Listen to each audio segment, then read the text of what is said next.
Hey, creative souls, writers, word witches, thank you so much for tuning in. I'm really happy that you're here. Have you ever wondered how to become a writer? Well, in this video, I will be analyzing and deconstructing Lorrie Moore's short story called How to Become a Writer. Before we get into the analysis, I want to give you a brief summary in case you haven't read it, and I highly recommend that you do. And I think by the end of this video, you'll see why. I'll put a link in the description so that you can access it and have a read if you haven't read it already or if you want to revisit it.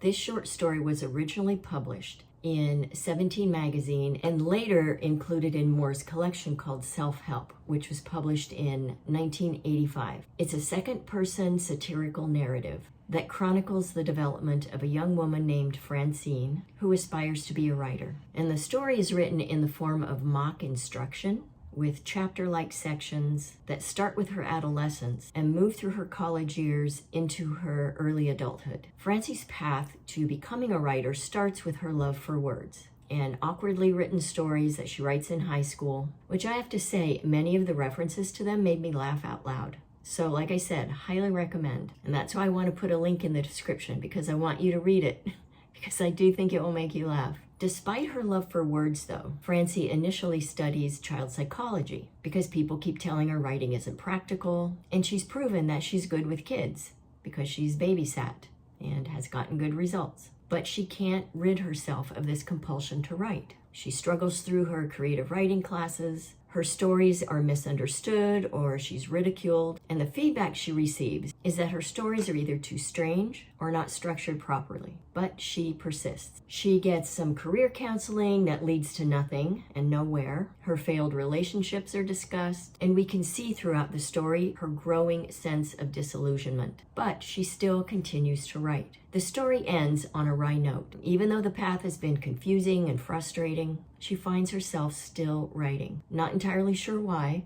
but unable to stop. So I'm sure if you're watching this, you can relate to this on some level. This compulsion to want to write, trying a number of different things, always coming back to the writing, not sure why, just no other reason than you can't not do it. So let's get to the analysis now. First, we'll look at the form and the style of the story. So as I mentioned, the story is written in second-person narrative, which mimics the tone of an instruction manual, with added humor and irony woven in. And doing this in second person, it really creates this sense of intimacy, for one thing, and immediacy. And it really puts the reader in this position of being both the subject, we're being spoken to by her, by the narrator of this story, and we're also the audience. So I will say this, second person is hard to pull off. And to think that Moore did this in multiple short stories for an entire collection really speaks to her skill as a writer. Throughout the story, she uses dry wit and sarcasm to undercut cliches that we might associate with the writing life, with academia, and with career expectations. So the structure of the story is non-linear and it's episodic. So it mirrors this chaotic and oftentimes aimless path that many creatives experience. All the day jobs that only serve to pay the bills so that we can write on the side, all the side jobs to support the writing habit, and all those attempts to find a real job or establish a real career when we know deep down writing is all we really want to be doing. Now let's talk about the themes of the story. First, there is the struggle of artistic identity. Many of us, I think, have struggled with this. I feel like I want to write.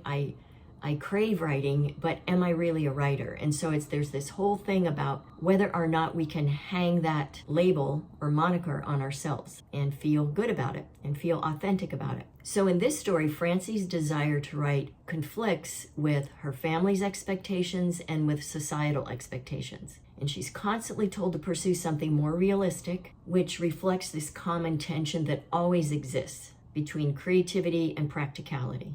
And again, I'm sure that you can relate. A second theme that we see is the failure and persistence that's pretty much inherent in living a creative life. So the story is full of professional and personal letdowns, yet she keeps writing. What Moore does in this story is she truly captures the paradox of this creative drive that we have as writers and how it persists despite rejection, despite confusion, and despite lack of success. A third theme in the story is gender and creative voice. Francie's writing is often dismissed or misunderstood, which may point to challenges that women have faced over time, and I think still do, in being taken seriously in artistic fields. Her voice is too strange for others, her stories are too weird or bizarre, and her emotions are just too messy. And this is according to her professors and peers. And these are critiques that have historically been leveled against women's writing. And this is, that isn't funny. Women aren't funny. It's structured weirdly. It doesn't make sense. And on and on. And this happens when we tell stories that don't follow this typical masculine linear approach to storytelling. And this is how we're taught is the right way to tell a story. And so if we veer off from that and write something that's over here and over there and over there, but by the end we have this holistic picture of this story and this character, that's a story, but yet it's still not widely accepted. Now let's consider the tone and mood of the story. It's humorous and sardonic. Even as the story addresses real pain and confusion, the voice is sharp and funny. And Moore really does a masterful job at balancing this tension between levity and melancholy. And I think that's one of the things that makes this story deeply relatable to those of us who write. And while the story might be melancholic, it's also resilient. There's a bittersweetness to Francie's path to become a writer, but her persistence in writing suggests this kind of quiet triumph of sorts, which is what I think all of us who write accomplish every day, that we put our butt in the chair and we sit down to write. And like I said earlier, it's that inability to not do it. We can't not write. And that's what possesses those of us who do it. So why does this story matter? How to Become a Writer is often praised for how it captures the inner life of a writer with brutal honesty and affection at the same time. And what she does is she avoids romanticizing the writing life, which we see all too often, I think. And it's what I think is the cause for so many disillusioned beginning and intermediate writers. We're sold this romantic or glamorous vision of what a writing life is supposed to look like. And then for many, if they don't measure up, then they feel like failures and they feel like they can't call themselves a writer. What Moore does instead is she presents it as this muddled and often ridiculous pursuit, which I'm sure looks that way to non-writers. Yet it really is one of necessity and this kind of strange beauty that only writers can understand. And I will go so far as to say only fiction writers can understand, because I think it takes a different kind of person, a different kind of heart, mind, soul, psyche